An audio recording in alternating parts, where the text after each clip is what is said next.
now we're gonna be doing some race car stuff. Spec E46 exhaust is there. We got some S52 headers. Those will be going in.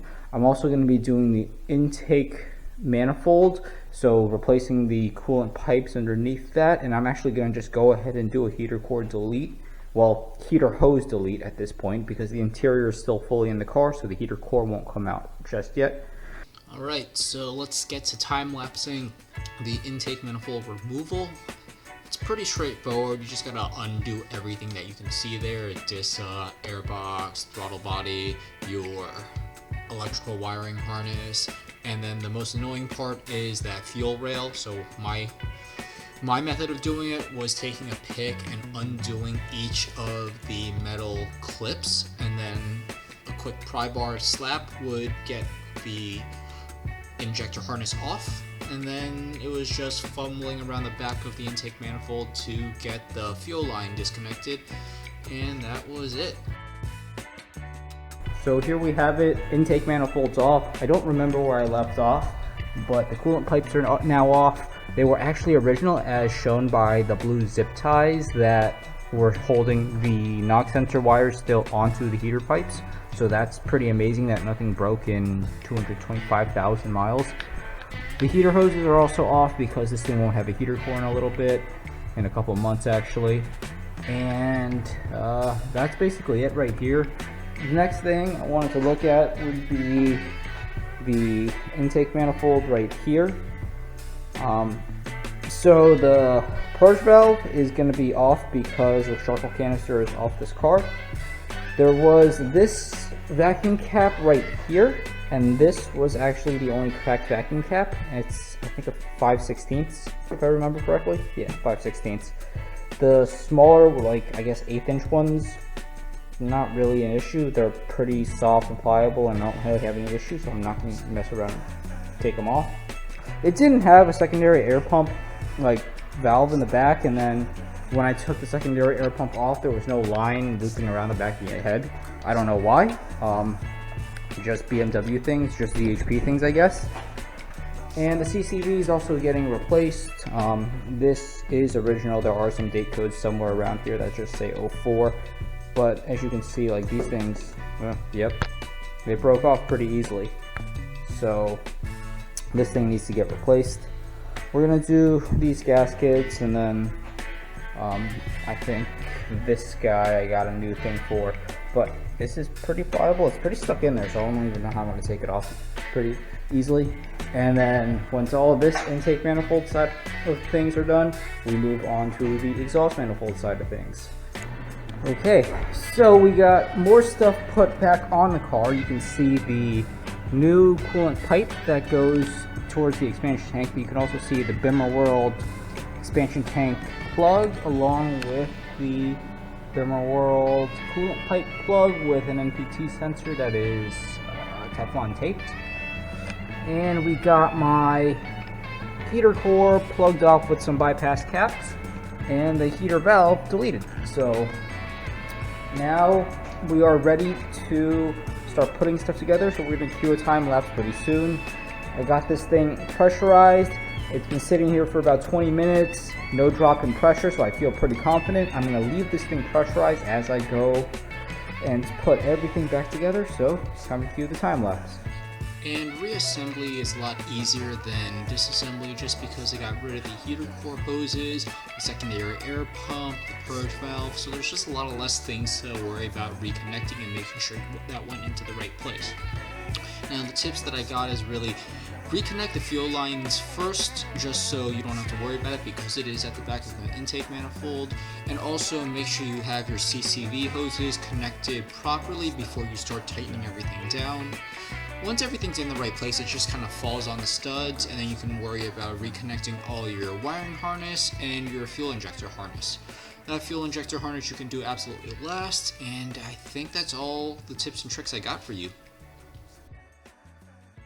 Alright, another big jump scene, but 2 hours later I was able to get the exhaust and the exhaust manifolds out of the ZHP. Didn't film anything just because the camera angles are terrible, but the gist of it is you lay on the driver's side of the car over to the passenger side, and then you can work onto the manifold pretty easily. You have to take out the secondary air pump, but the washer tank stays in just fine. Anyways, I got 11 out of the 16 bolts from up top, and those were all the ones on the top. The last one on bank 1 on the bottom, and then the first one bank 2 on the bottom, and then the last one bank 2 on the bottom. From there, I took off the motor mount, and then I was able to get the remaining 5. None of them really challenged me at the bottom, besides this one right here, just because the catalytic converter is completely in the way. So the extra long length 1/4 inch ratchet I was using wasn't able to get around this, and I had to just use a standard length one. Still no issues. These are all the studs that came out. Every single stud came out with a nut, which is really helpful because I do have replacement ones right here, so I don't have to double nut anything to get them out. And the tools that I ended up using is this extra long length 1/4 inch ratchet, a 3/8 inch extension, and a 11mm standard depth socket for most of them.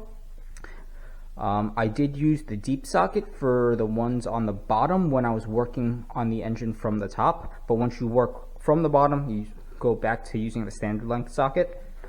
And then this is just a standard length 1/4 inch ratchet, just to whiz everything off a little bit quicker, because this has a long arc and you don't need that. For reinstallation, what I'm going to be using is these bore brushes. So I might not use the brass one because it's already pretty beat up, but I'll use this nylon one just to clean out the thread holes and kind of not really chase, but just clean out the thread holes, so that when I throw in the new studs, everything will be clean, nothing will get cross-threaded. And we'll throw in the spec exhaust, so it's going to be a lot more room to work with when we don't have those cats anymore. And this is the moment you've all been waiting for, just the cold start with the spec E46 exhaust with the resonator installed. I will warn you, it does run a little bit rough in the first couple seconds, and then it just clears right back up into a nice smooth idle.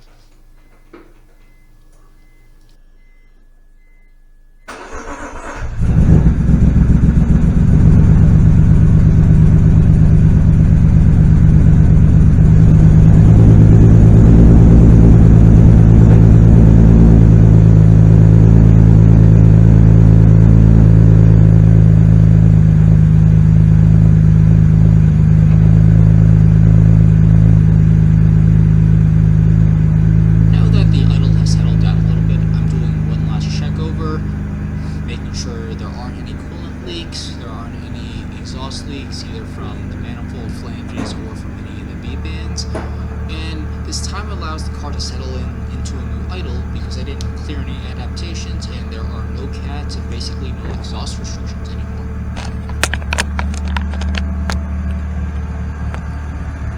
So everything looks okay. The flanges aren't leaking, the V-bands aren't leaking. You can definitely see some smoke, but that's because I exhaust wrapped the headers, and that's why you're gonna see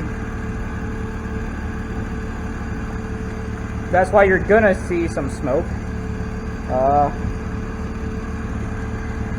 Coolant looks okay, I think. There's no heater cores, so it's a lot easier to bleed. It's a really small system.